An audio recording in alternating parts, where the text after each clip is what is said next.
Hi, Assalamualaikum warahmatullahi wabarakatuh. My name is Nurjati Binti Nurihan. I am the first presenter. Assalamualaikum warahmatullahi wabarakatuh. My name is Siti Nabila binti Kamarzanin. First of all, graduates in millennium era are trying hard to compete with their peers in getting a job. This competition happens due to there is an increase in number for those who have higher education certificates. According to OECD, by 2020 there will be a 200 million within 25 years old with a higher education degree. The number may continue to rise if everyone could involve in higher education, which is a good investment to a nation to be able to produce more qualified and excellent employees. In these few years, improvement has been taken by government in making sure our future employees to be relevant throughout education and personal case of the students. Furthermore, theoretical education is not enough in preparing the students for professionalism role. This is because theory only teaches the students a small tip of the knowledge, past actions, opinion, or method produced by the expertise based on their course. In university, practical training is considered as important requirement before the students graduate from their studies. Based on Kementerian Pengajian Tinggi 2010, practical training has been defined as the process of placing students in an organization to undergo supervised practical training in certain industries, whether domestic or foreign. The first problem statement is fresh graduate lack of soft skills. In Malaysia, fresh graduates have a lack of soft skills, and it can be proven from the article Nazari 2020 that according to Human Resources Deputy Minister Awang Hashim, the reasons why Malaysian graduates struggle to find jobs are due to their competitive tendency and lack of soft skills.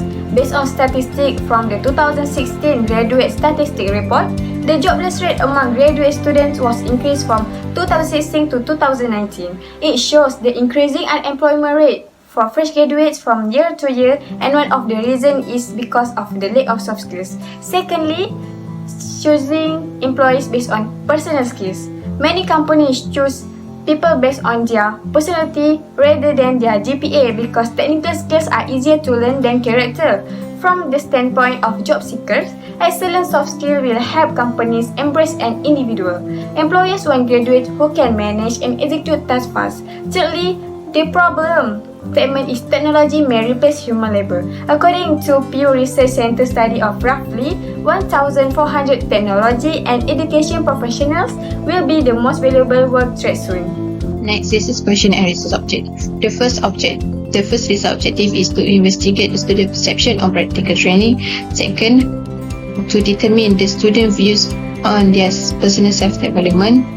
Third, to identify the impacts of practical training program towards the student personal self-development. The history of practical training. Every student in higher education should be given more practical training. Duly wrote in 1945, the industry training had set up technical training program at 16,511 factories across the country. Practical training trends on a global scale. In China has taken the lead in moving away from low-cost products that require a lot of labor and towards more modern manufacturing service sectors. Most of the students, many of whom come from rural areas, can go to school for free according to the Bank 2020. The importance of practical training. Practical training is important because it helps you improve your soft skills, give you a place to practice applying your theoretical knowledge, and helps you grow as a person. Practical training in Malaysian tertiary education. The Higher Education Minister wants to strengthen the student knowledge, skill, particularly in the soft skills and experience. For example, the Monash University has national branches. These branches train the experienced engineers where the Australian engineers will teach them. Conceptual framework for this research study is we have two independent variables which are the attitude and experience that have impact towards the personal self-development, which is the dependent variable. Next, I will continue to present about the research methodology. Firstly, we are using quantitative technique as research design. Secondly, the respondents of this research are among the Part 6 students from the Faculty of Administrative Science and Policy Studies that study in the Science Administration course in UiTM Seremban 3. Next, the sample of the total population of the students Part 6 with course code AM228 in Faculty of Administrative Science and Police Studies from the UiTM Seremban 3 is 220. According to the table by Krejci and Morgan 1970, 140 is the exact number for the sample size for this research. The research using convenience sampling technique because this strategy makes it easier for the researchers to get materials and samples from the populations that are readily accessible because of the respondent of this study is students from AM228 UiTM Seremban 3, which is the same course and same practical training period with the researcher, so it is easier to collect the data among the respondents. The researcher using Likert scale as a measurement of the questionnaire. Next, the data collection are based on 4 sections, which is the demographic profile for section A, attitude for section B, experience for section C, and self-development for section D. Lastly, the data analysis that has been used for this study is descriptive statistic analysis for objective 1 and 2, Pearson correlation for objective 3. Next, for the demographic profile, the item that be examined is gender, age, parents' occupation, family income, practical training sector, CGPA, practical training working mode, allowance, and training job scope. Most of the students say yes that the training job scope is related to the field of their study, which is almost 90% agree with their job scope. The table shows the result on the student perception towards their practical training program.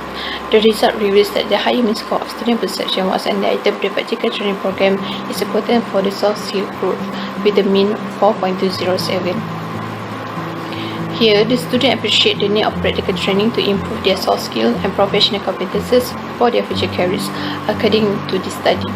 Some are puzzled and uncomfortable with their starts in practical training. Overall, student perception of their practical curriculum are good, scoring over 4 on all criteria tested. The most important items for this result. The practical training program is important for the soft skill enhancement, and the practical training program is important to develop professional competency for my future career. The analysis shows that the student view of their personal self-development skills. The result shows that the highest mean score of student view was on the item of I am able to demonstrate strong adherence to moral and ethical principles with mean 4.26 to 1. The lowest mean score was on the item of I am able to stay focused and inspired towards achieving my personal goal in life. The data above reveals that students were disciplined by adhering to moral and ethical ideals during the self-development training. Students faced a challenge when they were confused and had trouble staying focused and motivated to fulfill their self-development goals.